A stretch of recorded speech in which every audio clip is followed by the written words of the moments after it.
ముంబై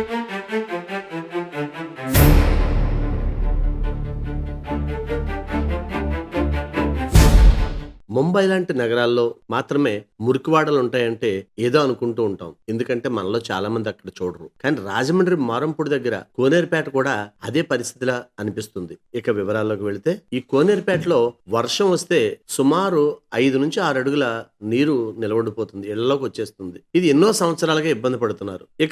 ఇక్కడ పారిశుద్ధ్యం విషయం గమనించినట్టయితే చాలా దుర్భరంగా, విపరీతం దుర్వాసన, దోమలు ఇవన్నీ ఇక్కడ ప్రజలకి సర్వసాధారణం అయిపోయాయి. ఇది మోరంపూడి జంక్షన్ కి ప్రక్కనే రాజమండ్రి వైపుకు ఉన్నా సరే పంచాయతీకి చెందుతుంది. ఇక్కడ పంచాయతీ వారు వారానికి 2 సార్లు మాత్రమే, సోమవారం శుక్రవారం మాత్రమే వస్తారు. ఒక్కసారే వస్తారు. ఇక అక్కడ పారిశుద్ధ్యం పరిస్థితి, అక్కడ ప్రజల ఇబ్బందులు వర్ణనాతీతం. మరి ఎప్పటికైనా వీళ్ళ జీవితాల్లో వెలుగు రాకపోతుందా?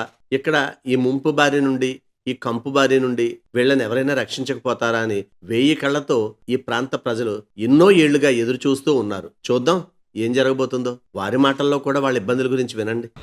అమ్మా, ఎప్పుడెప్పుడు వస్తారు మున్సిపాలిటీ వాళ్ళు? శుక్రవారం ఒక రోజు వస్తారండి, తర్వాత ఏమో మంగళవారం ఒక రోజు, సోమవారం ఒక రోజు వస్తారు. అంతే, నేను 2 రోజులు వస్తారు వారానికి. ఈ శుభ్రం చేయడం కానీ డ్రైనేజ్ ఇదంతా ఏమి లేదా? అవైతే డ్రైనేజ్ తీస్తారండి. ఎప్పుడు తీస్తారు? శుక్రవారం తీస్తారు. అంటే అప్పటి వరకు కంపుతో ఇలా ఉండాల్సిందేనా? అది ఆల్రెడీ లాస్ట్ టైం ఒకసారి అట్లా పైన వాళ్ళు ఎవరో తుక్కేసేస్తే మేము కూడా చెప్పామండి. చెప్తేనే శుక్రవారం వచ్చి క్లీన్ చేసారా. అప్పుడు కూడా అలాగే పందుకోకు కూడా అప్పుడే చనిపోయి ఉందా కొద్దిగా వెనకాల తుక్కై తీయించానమ్మా, మొక్కలై నరికించాను మీకోసం అన్నారు. మొక్కలై నరికించారు కానీ మేడము ఇది దోమలు ఎక్కువగా ఉన్నాయి, బ్లీచింగ్ అవి చల్లించండి అని చెప్పాను. మేడం అన్నారు మరుసటి రోజు చేస్తాను. వెనకాల నడ్డానికి ఛాన్స్ లేదనేసి వెళ్ళడానికి ఇదవుతున్నారండి మున్సిపాలిటీ వాళ్ళు. మరి వెనకాల ఛాన్స్ లేదని మేము ఏం చేస్తామండి? దారి లేకపోతే మా వల్ల అవ్వదు కదా.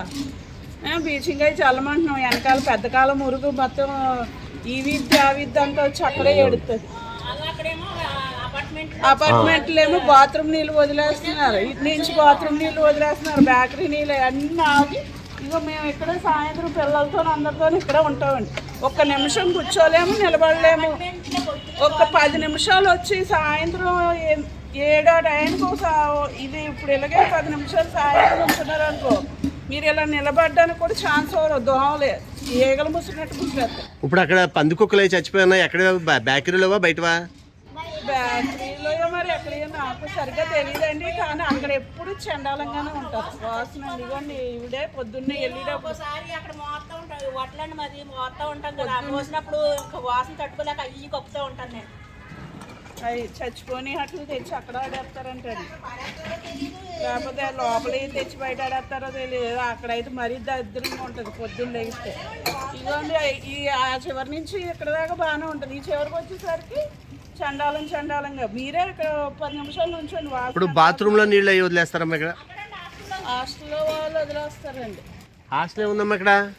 అదిగోండి, అది పెద్ద హాస్టల్ కదా, పెద్ద బిల్డింగు.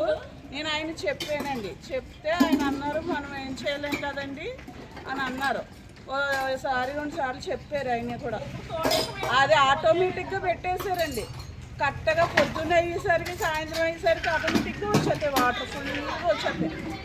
కంపు నిలబడలేము.